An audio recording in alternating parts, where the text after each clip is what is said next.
Let's get ready to rumble!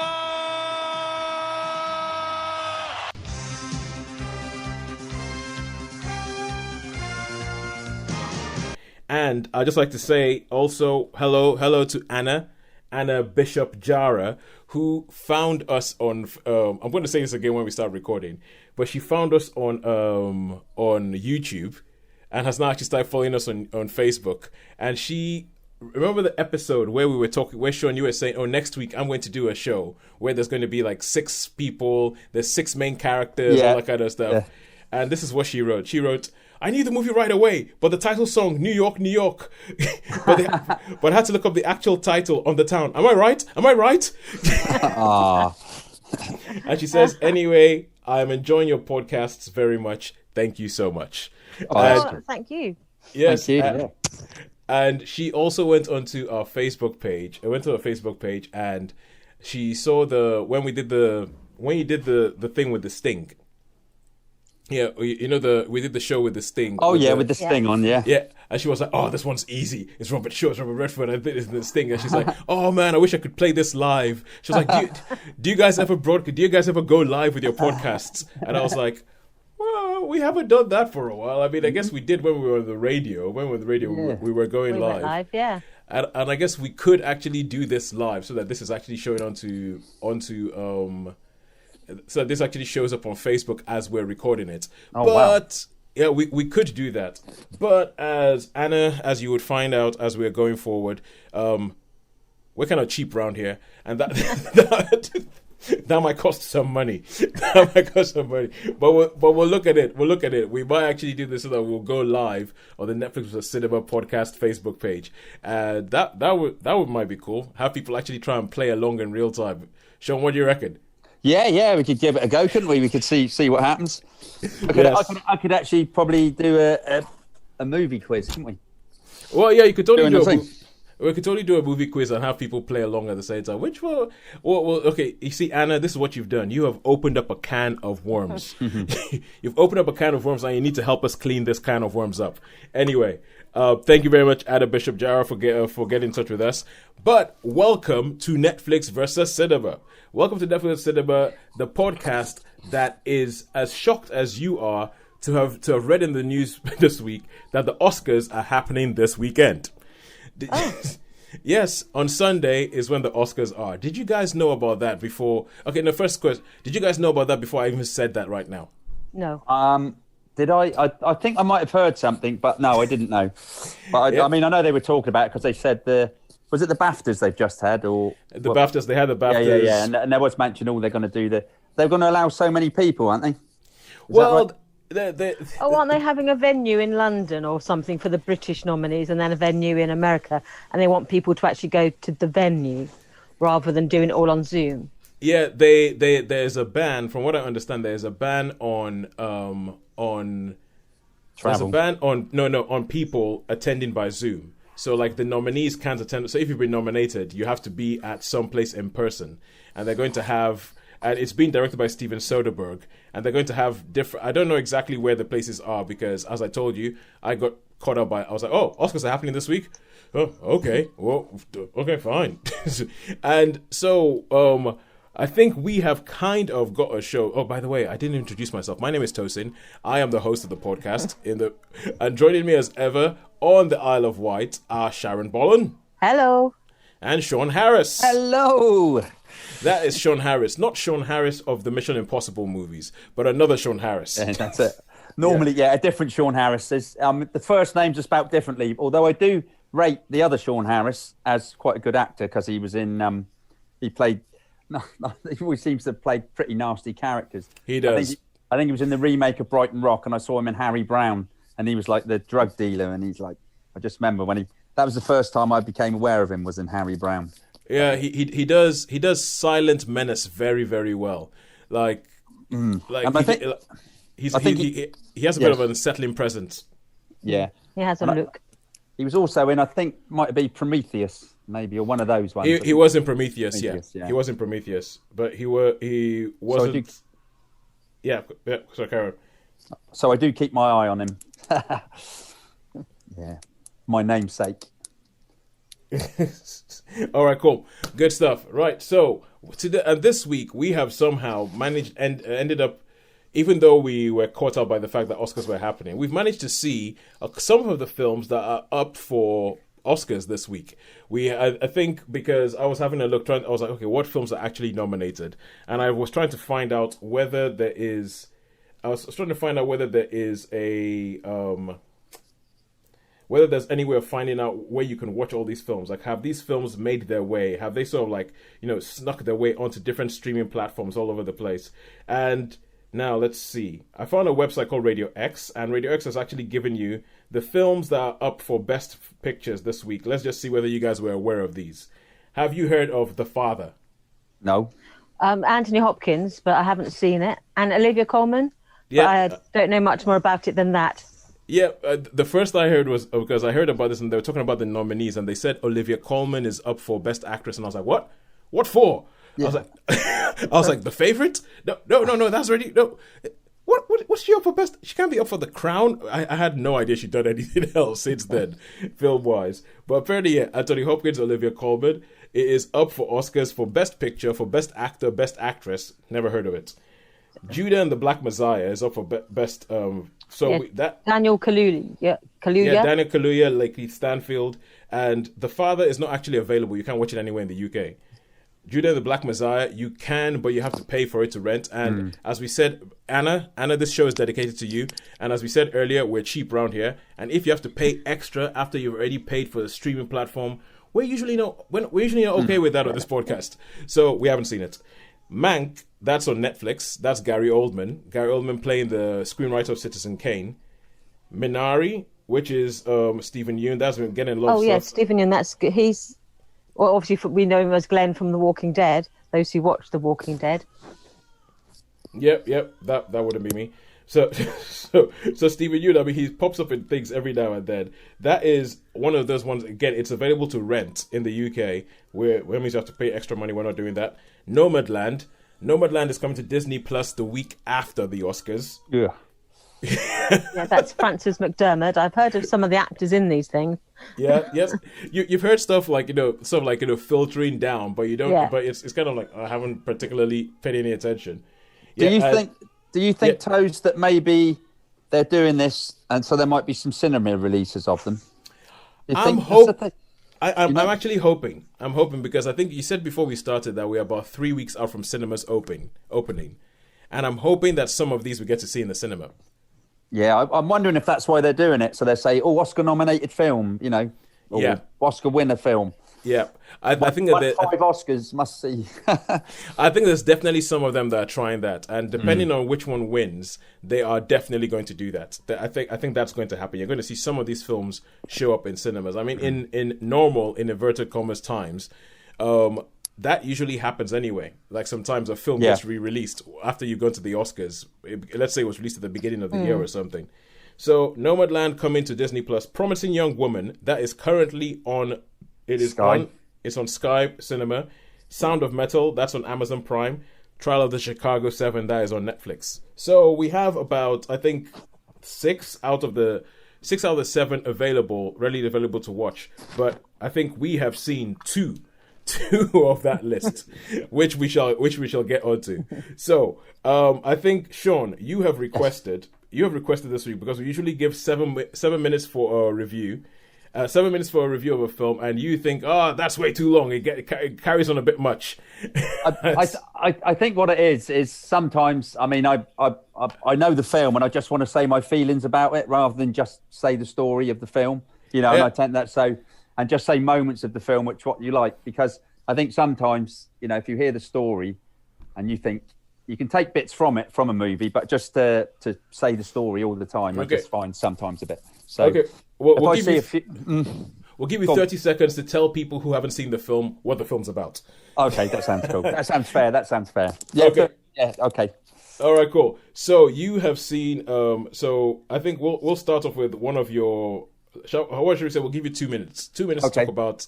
So you said you have Come As You Are. Yep, Come As You Are. Yeah, Come As You Are, and you saw Promising Young Woman, which I also saw. Yeah, that's good. Yeah. So we can have a little discussion about that. That'll be good. Yeah, we can have a discussion about that. And then Sharon, you have seen Love and Monsters. Yeah. I also saw, which I'd never seen, which I should have done, There Will Be Blood, which was the first time I watched that because that was on Sky as well. So, I thought I have never seen that, but I thought There Will Be Blood would be right up your alley. Yeah. Oh, sorry. Yeah, we'll come to that. Okay. Yeah. All right. Cool. So, Shaun, what we're going to do is we're going to give you your 2 minutes to begin with to talk about Come As You Are and There Will Be Blood. Then we will go to Sharon, and Sharon will talk about Love and Monsters, which has also been nominated for an Oscar for Best Special Effects. Okay. Oh. Yeah, Love and Monsters has been nominated for Best Special Effects, and then we shall finish off with Promising Young Woman, which both Shaun and I will do. So I will take the 7 minutes, and Shaun, you can pop in then every now and then. I'll pop in, yeah. All right, cool. So Shaun, what do you want to kick off with? Come As You Are. Yeah, let's kick off with Come As You Are then. All right, cool. So Come As You Are. You have 2 minutes. Give us 30 seconds. Tell us what this film's about. Okay, this film is basically about 3 disabled chaps that they want to. That they're adults. They're sort of disabled adults. They've got various disabilities, and they decide they want to go. They found this place in Canada, which actually, where they can, get a lady. They can have sex because they both want sex. And so so they go off with their nurse, obviously. And along the way, you've got the parents are like, "Oh, where have they gone? Where have they gone? What's going on?"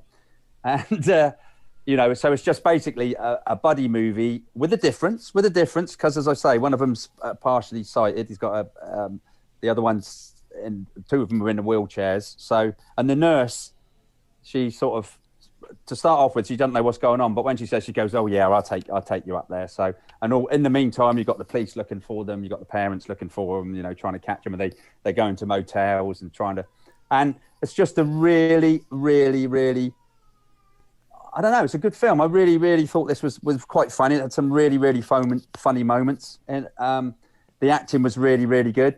I recognised the actress who played the nurse that took it. It was. I mean, I'm not sure what the actress was. Film.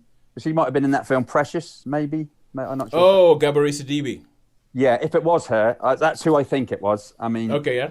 So yeah, she's the nurse, and they've got like a car with all the disabled stuff on. And it's really, really interesting. Of course, they've been mollycoddled, or by overbearing parents that are trying to compensate for their disability. Yeah, just trying to look at And then the end of the film, it's basically they say, look, we are people. We don't want to be this.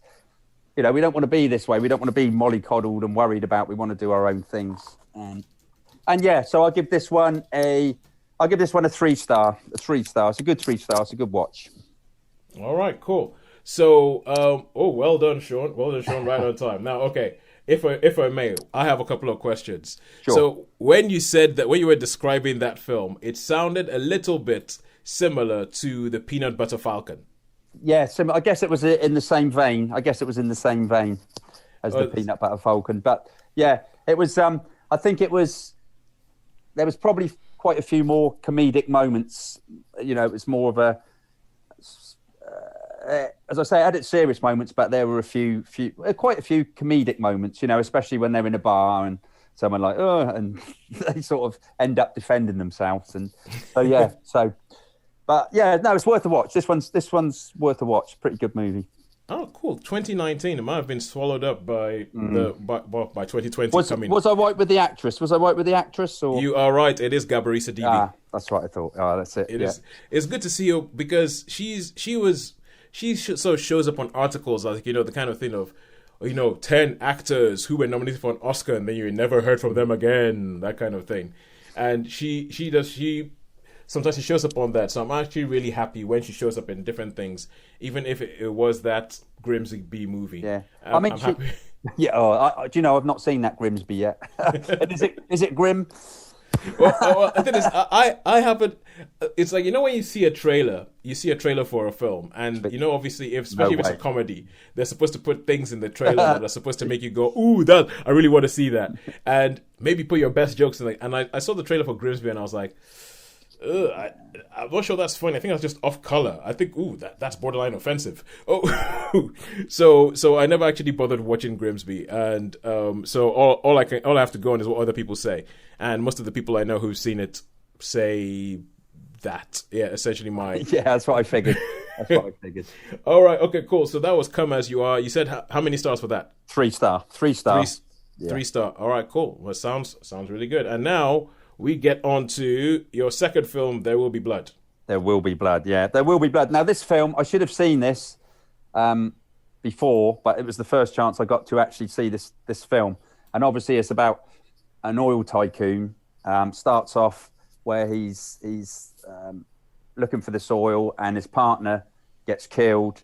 So the partner's got this young son, a baby, which Daniel Day-Lewis's character decides he's going to bring up, and so you see him. He sort of he makes himself a bit more money, becomes a bit more of an oil tycoon, and then he buys up some land. He's pretty. I suppose I could have spoken a little bit more about this one, but anyway, yeah. So he buys up a lot of land which has got a lot of oil on, and it's all about the drilling and everything like that. And then they hit it, and it's a blowout, and it's a big geyser, and his son just happens to be on the, watching, and he becomes deaf. So all through the film, and he's not a very nice character. He's a pretty horrible character, Daniel Day-Lewis. Daniel Plainview. Daniel Plainview, yeah, that's it. Yeah.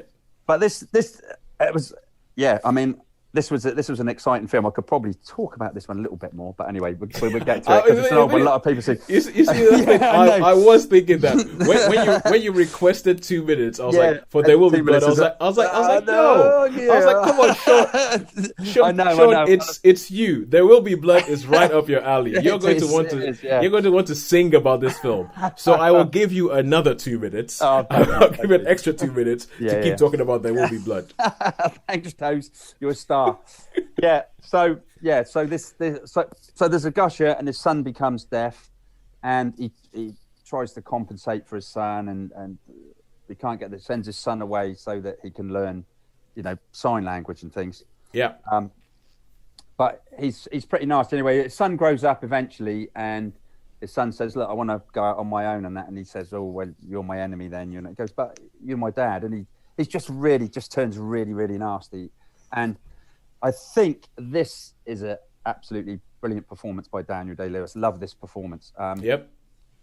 And it made me so interested that after I'd seen the movie, I had to look at I started putting in about oil, early oil when oil prospectors in there. Yeah, and it was like spot on, and it said that there were so many riggers, so many people that worked on in the early days of oil, that many of them became deaf, because when these things used to blow out, like they would blow up, the noise was so great that anyone that was within the vicinity would just totally lose their hearing.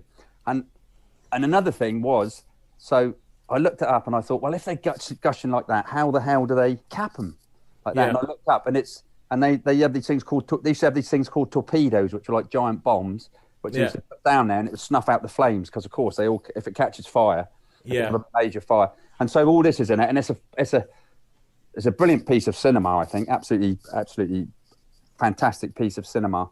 So this was, I'm so glad I watched it. I've been waiting a while. Yeah. Generally with Daniel Day-Lewis, the films are a bit long, aren't they? But, but they're still good. It's kind of, well, I guess the directors are like, if you've got Daniel Day-Lewis, you want to get as much of him on screen as possible. Yeah. Really, really top film, this one. I enjoyed this one immensely. It's got to be a 4-star, an easy 4-star for me, this one. Sharon, this strikes me as a film you may have seen. No, I haven't actually. It's one I missed at the cinema. Yeah. And I always think that Daniel Day-Lewis films do lend themselves to watching it on a bigger screen. Yeah. In the cinema. So like things like Lincoln, and where he does his real sort of, scene stealing stuff. It sort of demands that sort of venue. So I never saw it at the cinema, so I haven't actually caught it. Well, I think the films that I see that make me actually look on the internet, and then after this, finding out all about the oil and the blowout, I decided, top 10 Daniel Day-Lewis performances, and I did, and I looked, and I mean, my favourite film that he's in is The Last of the Mohicans, but some of the performances, Lincoln, great performance. I mean, I like Lincoln. A lot of people were going, "Oh, it's dull and boring," but I really, really like Lincoln. No, I thought it was a good film. Yeah. I quite like him in Room with a View. Room with a View is a good film too. I'm thinking that he probably just about has 10 performances. Yeah, he's not got that many, I He guess. isn't prolific, is he? He doesn't No. do Yeah, because 3 films a year. Yeah, he took so long. He would take so long to prepare for a role that, and he would give his everything, then win the Oscar, because that was I think There Will Be Blood.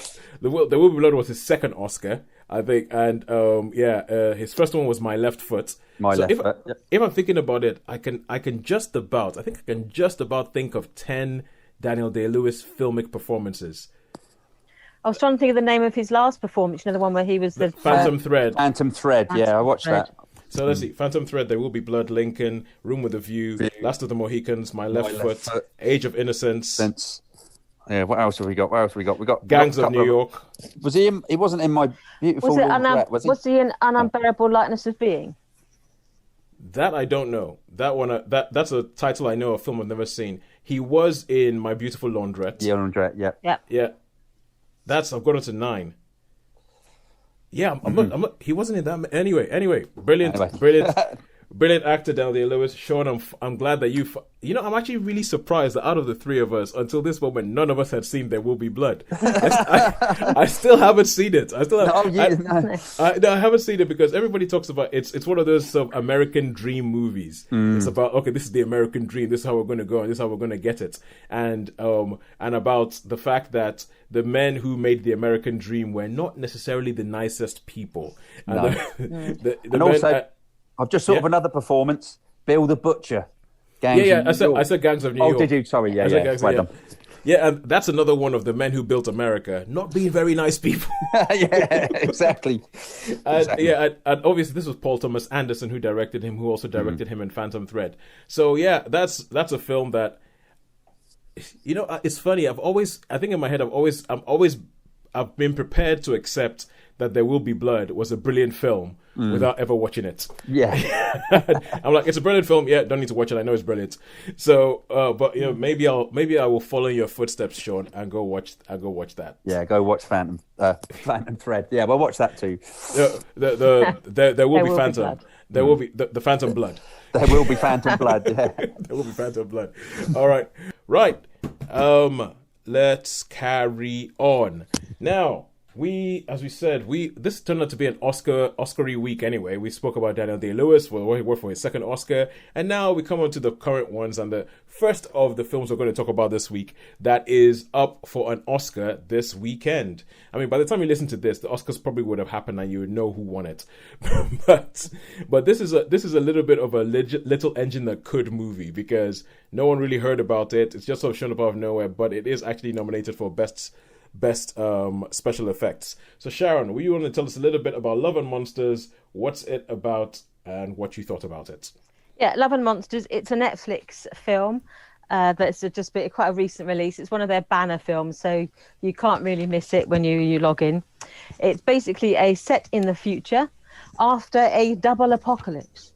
Ooh. The first apocalypse was an asteroid headed for Earth, where Earth got together with all its armies and all its nations. They sent up all these humongous missiles to destroy the asteroid, which they did. But then the fallout from all these missiles and the little bits of asteroid that were contaminated by these missiles that fell to Earth basically caused all insect life to mutate and to become monsters. And so instead of being like this, the minuscule, harmless things, snails become the size of school buses or coaches, and moths become terrifying man-eaters. That become like Mothra, and grubs and worms become this sort of like a behemoth things from the Dune. They become monsters. And it's like ordinary insect life, but it is just transformed into something hideous. And the only way to defend themselves against this, and 95% of humanity has been decimated, and the remaining 5% are basically taken to living in bunkers, either underground silos or in these enclaves where survivors sort of barricade themselves in. Okay, just a quick aside. I don't know why it is, but I can handle the idea of most animals being big, like tiny animals being big rabbits. Night of the Lupus or whatever. Lupus, Lupus. I can handle that. Remember but that. The idea of insects being huge and worms being huge, That makes my Centipede. skin crawl.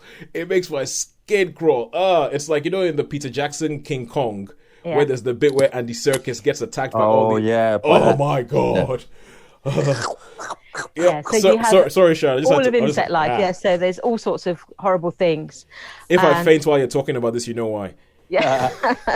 So humanity have been taken into bunkers, and often people, they sort of fled there very quickly after this event started happening, when this insect life started growing and then turning on people and viewing people as like a good food source. People have just taken into these bunkers. So our main hero, his name is Joel. He's been in this bunker for 7 years. And on the day of the apocalypse, he got separated from his girlfriend. They're all like really sweet and spoony. And his parents got killed almost straight away. So he was taken up by this group of strangers and taken to the bunker. And he basically feels like an odd one out. And he's got a ham radio where they communicate with all the other bunkers around the place. And he decides that he's managed to track down his girlfriend from 7 years before. And he decides that it's time for him to actually go and find her. So he decides he's going to leave his bunker. He's going to cross whatever the world is outside, because he's never been outside the bunker in 7 years. But he is going to go and he's going to find his girlfriend, and he's going to do it for love. Yeah. And you see him then basically have a series of adventures as he sets off to find what he thinks he's been missing all these years. Because one of the things that he finds hard is that he is the only single person in his bunker. Everyone else is a couple or a family. And he's been there. So he's like, no, I need to find my love. I need to find my partner. So he heads off across the wilderness, battling giant critters and the beasties along the way. And then he meets the odd group. He meets different people along the way as well. All right, cool. So what did you think of this? I really enjoyed it, actually. I thought it's a classic story of a coming of age story, how sort of a young man puts himself in peril to test himself, to find his inner strength, to find what his own value.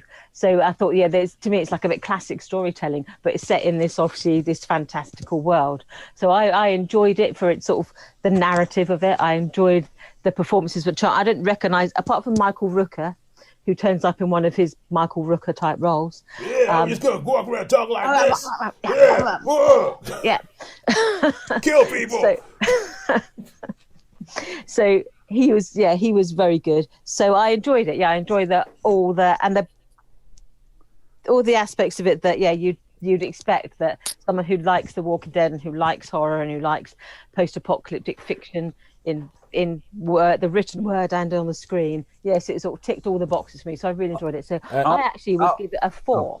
Are the creatures in it sort of well done? Are the creatures in it well done? They are, actually, because there's one scene where I won't name all of the creatures, but there's one scene involving a millipede type creature. Oh, millipedes. And the way they move and the way they just... Oh, God. I mean, for me, it was lucky they didn't have... But it was just horrifying. But then there's bad insects, and there's almost like but one of the scenes is about how you can tell the difference between an insect that wants to kill you and one that really just wants to be left alone.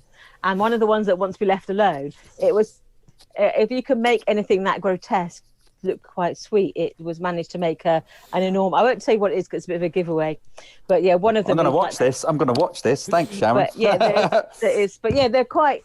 They gave them personality, and cool. they didn't look too weird and fake. They looked like proper insects, just the size of Vex's bus. you see now everything you're saying, right? I like the storyline of this film. I like the and I think I actually quite like Dylan O'Brien, who plays the main character, because he was the lead in Maze Runner. And that's why I saw him. I know him from. I sort of recognised him, and I was like, I sort of do, then I sort of don't. Yeah, he was lead in Maze Runner, and he was also in a film I think it was called American Assassin. Sean, I think you know that. And it's and so I quite like it, but I'm just thinking, I don't think I can handle big insects. There is, you know the film The Mist, the Frank Darabont movie The Mist. Yeah. that film has like that sort of big insect thing as well, and oh my god, it freaks me out. It's like this. Have film, Have you ever seen Tremors? Yeah, I've seen Tremors. Or not, I've seen Tremors 2. Because right. the I think because Tremors is the one where they have the worms, and Tremors 2, they're a bit different. They're almost kind of like, they have legs and they come off the ground and everything like that. Yeah, I've seen Tremors 2. But it's, I mean, The Mist is the kind of film that I think till today, when I think about it, I'm probably going to have a nightmare tonight. I'm probably going to have a dream with one of those massive insects in my room. I was quite relieved because there's something in the natural world that I really don't like. But I won't want to give it away again because I don't want to give you spoilers for the film. But I was quite relieved that one of my particular phobias was not in this film. But had there been one in there, I would have been like, whoa. I'm going to have to sort of watch it like that. But no, I enjoyed it. I thought it was fun. And it wasn't...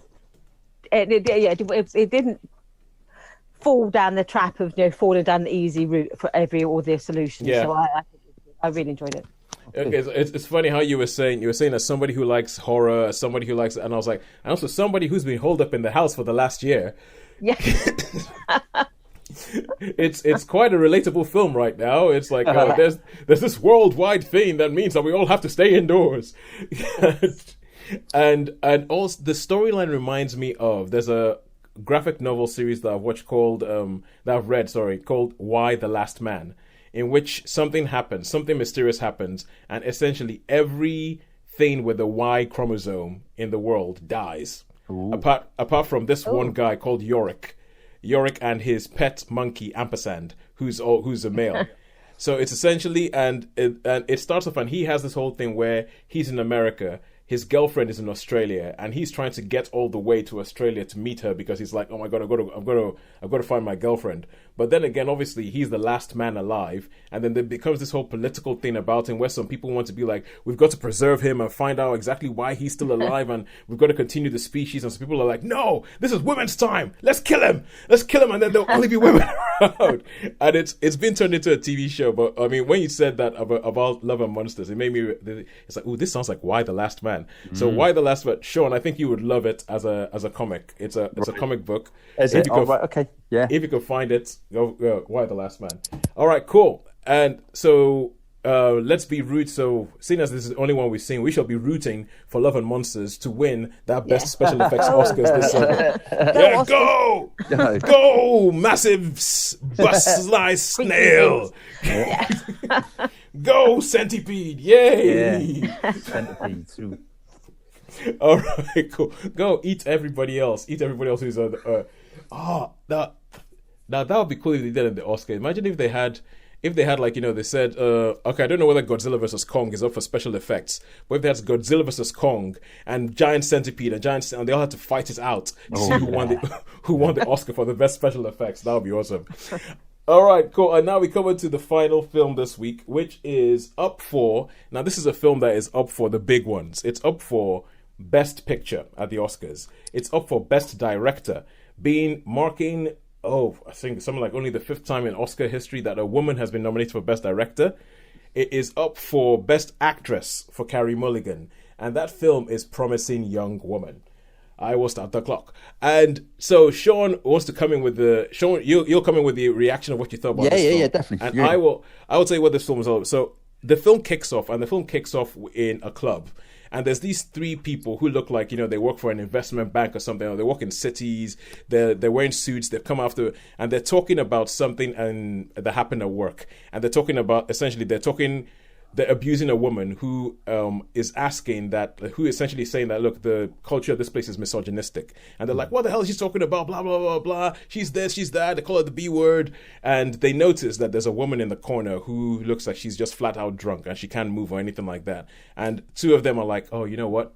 This is our chance. She's drunk. Let's make our move. And one of them is like, no. Look, no, you guys don't do that. I'm going to go off there. And he seems to be a nice guy. So he goes and he takes the woman, he takes her home, he's like, oh, where do you live? Puts her in a cab and he's going to a house. Then halfway through, he kind of stops and he goes, so, I don't live that far from here. You want to come over to my place? and she's like really really drunk, so she can't say anything. She can't say yes or no. She's so incoherent. So he takes her to his place, makes her a drink, gives her even more drink, and then starts trying to make a move on her, saying, "Oh, don't worry. Oh no, you like this. Oh no, you're fine." And he's essentially starts trying to have sex with her. And as he's going along with this, she goes, "No, what are you doing? What are you doing? What are you doing?" And then all of a sudden he realizes, oh my God, she isn't drunk. She isn't drunk. And then you find out that Carey Mulligan plays a character called Cassie, who does this as a regular thing. She goes to clubs every Friday night. She acts like she's flat out drunk and too drunk to walk. And invariably some guy comes over, picks her up, and tries acting like, I'm the good guy, I'm trying to look after you, everything like that, but then takes her home and tries to have sex with and this is something that she does to lure these people in. And as the film goes on, you find out that something happened, because it's called Promising Young Woman for a couple of reasons. But one of them is that she was in medical school. She was in medical school beforehand. She dropped out at the age of 22 because at the time you meet her, she's 30. She dropped out at the age of 22 for something that happened to a friend of hers. And that has just sort of like held in Arrested Development, that she hasn't gone back. She was the top of her class. She hasn't gone back. She hasn't gone back to it because this thing that happened has held in. And the whole film is essentially how she deals with it, what she's trying to do, how she's trying to reckon with this thing that has to do with violence towards women. As the film, that's the real bad guy of the film is people's attitudes towards women and violence to them and sexual violence towards them, and whether people actually believe women when they come forward and they say, this happened to me. So that being said, Shaun, what did you think of this film? Okay, yeah, this film was, I really liked this film. There was the one thing, you're more techie than I am, so the bit towards the end, shall we say, the climax stuff, that's possible to happen, is it? It is possible to do that, yeah. So you can possibly do that. Yeah, with a phone you can do that. Yeah. Right, okay. Oh, yeah, so that's, that was, no, I mean, I really liked it. Carey Mulligan, yeah, she played a really, really good part. Not so sure of shall we say, the bed scene where, well, I can't really... But yeah, I was thinking, oh, right, okay, towards the end, I didn't know if that was... Up until that point, that sort of, I was like, well, I don't know. So, but then I thought about it and I thought, well, okay. Let's put it, there's a scene towards the end of this film that I think will stay with you. I think it's there's film towards the end of the film that will stay with you and will stay and I think that's what they wanted to do with this film. They wanted to make you think. Not really. I feel like they didn't particularly want to necessarily tell, like, because it's set up like a thriller. The film is set up like a revenge thriller. But they keep doing these things in it that where there's a bit in the middle of the film where it's like it's going to be a revenge thriller, then it veers off and looks like it becomes a romantic comedy. Rom-com, yeah, like it becomes a romantic comedy, soundtracked by Paris Hilton, and I think the film, what it wants to do is like, even the sort of revenge she's taking on people, it's not a kind of like I spit on your grave. It's not like a sort of a spit in your grave slasher revenge. It's almost as if the revenge she's taking is designed to make the viewer think, oh crap, oh, that's what it's like. That's what it's like to be accused of this. That's what it's like to be assaulted in that way. That's what, and the way I think it was quite poignant was the Dean scene where she goes to see the Dean. And it's like, oh. Yeah, so that one, I like that scene as well. You sort of knew what's coming. So, well, the thing is, I in that scene, I did not really know what was coming. No. I did not really know what was coming. And I think one of the good things about the film is, up until the final bit, I'm not entirely sure what was going to happen. Like the climax of where she's going, or the climax of where this thing is taking her. This desire to sort of almost avenge her friend, the climax of where it's taking her. You're kind of, there's bits where you're like, okay, it's going to go this way. Oh no, it can't be going that way. There's a scene that Shaun was alluding to there, which we can't talk about in detail, but it's like where you're kind of going, and the scene's going, I'm going, okay, it's going to go this way. Oh no, it's going to go that way. Oh no, that's going to happen. No, that's going to. Then the way it actually finishes, and you're like, wait, what the? And there's this one shot where it switches, and you're like, oh crap, that actually did happen. and it is, so I think it's Yeah, I've been struggling with this film since I saw it. I've been struggling because it's kind of like one of these films where, and we've had a couple of them recently where they raise issues that I think are really, really important. Like St. Francis did it, Moxie did it, but some of them somehow forgot to tell a good story while they were doing that. And with this film, there's a bit where I think that Emerald Fennell, who wrote it and directed it, I feel as if there's bits where she is not so interested. It's like if there's a point where she's trying to make you think about something as opposed to be somewhere where she can do something for filmic reasons, she'll do something to make you think. Yeah, and so I'm trying to figure out, does that make it a good film? Does that make it a good film? Or does it make it just kind of like an issues thing? Or what is it like? But I agree with you, the performances are great. The series of men that pick her up and try and have sex with her are played by really good actors, like really well-known, recognizable, like pretty much everybody in this film you will look at and you'll be like, oh wow, yeah, I know that person, and they show up for like 5 minutes, do something, disappear. It's like, oh, I know, that's somebody else. I know. And I think almost as if the fact that they show up, they're lending the idea that, look, this is a nice guy. Everybody knows this person is a nice guy actor, that this is the kind of guy that, you find. This is the kind of guy who preys on women, who looks nice, but you really don't know what they do once the door closes and no one can catch them. So I quite like the film. I don't know about Best Picture, but then again, I haven't seen any of the other films. And it's a good performance, but I don't know about Best Actress, but I haven't seen any of the other performances. And Best Director, I mean, Emerald Fennell, her first film, it'll be quite a turn up for the books. But I don't know, Shaun, what do you reckon? How many stars? I'm exactly the same with you on this, Toes. I was sort of, I was trying to think, is it exactly the same? You sort of said my feelings as well. Is it I don't know, I'm struggling a little bit, but I think for me personally, it's probably, I know we have varying degrees. I would say it's a really strong 3-star for me. Really strong 3-star, I think. Yeah. But I don't know about touching the 4. I don't know. I had a couple of issues with one particular bit. So yeah, there are bits of the film that I have issues with where and this is what makes me wonder. It makes me wonder. Like, I remember when I watched Get Out, and I remember watching Get Out and watching it on the Isle of Wight. So the Isle of Wight is a place that has a pretty much majority white population. So I was the only black person in the cinema. And every time and I know I've said this a couple of times over the last couple of years, because every time because there has thankfully been a whole raft of films that have been made by people who are not your straight white man, so to say. And every time this comes, I have to bring this analogy that I remember watching Get Out, and when I was watching it, being aware that I was watching a totally different film to everybody else in the cinema because I was the only black person there. I was watching the film and I was going, oh, good Lord. Oh, good Lord. That's what that means. Oh, some people are just watching it going, oh yeah, that's a thriller. Oh yeah, no, that's a bit far fetched. And I'm and I'm connecting with this on a totally different level. So this is a film that I am very, very happy to admit that if a woman is watching it, she could be seeing something totally different to what I'm seeing. Yeah. And things could be hitting totally in a different way. And because I'm with you, Shaun, I think high 3, not quite a 4.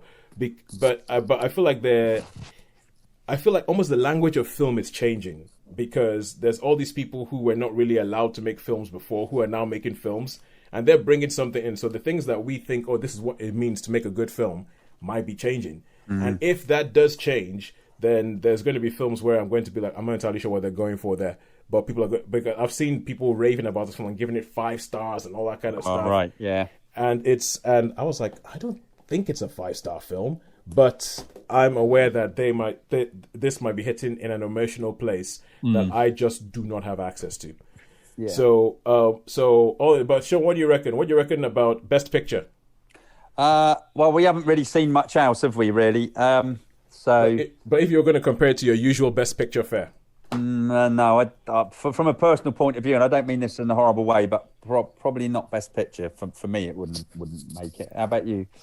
I would agree with you on that. I think we're going to agree a lot, but we're aware that this is a podcast with 2 men and 1 woman, and the woman hasn't seen the film. I haven't seen it. Because I would look at it, I would say best picture.